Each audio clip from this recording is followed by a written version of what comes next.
They've carried signs and they've even marched. Today, we take a closer look at some of the lives of the people who have been affected by the projected $42 million budget cutbacks. The money slashed would normally fund the agencies helping some of the most vulnerable people in our province through the PDD program. Jeanette Roche reports.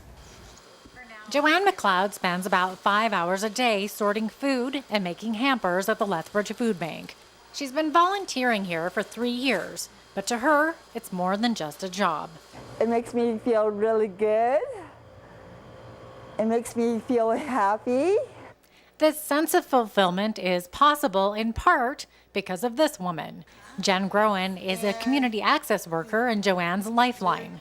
Every day, she accompanies Joanne to the food bank and other activities. She's also in contact with a lot of other stuff that she does, like bowling, integrated bowling.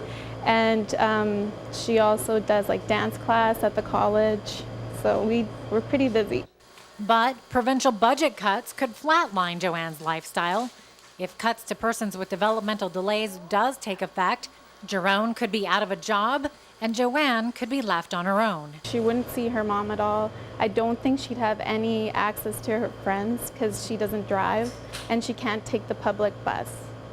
So she would really be disconnected.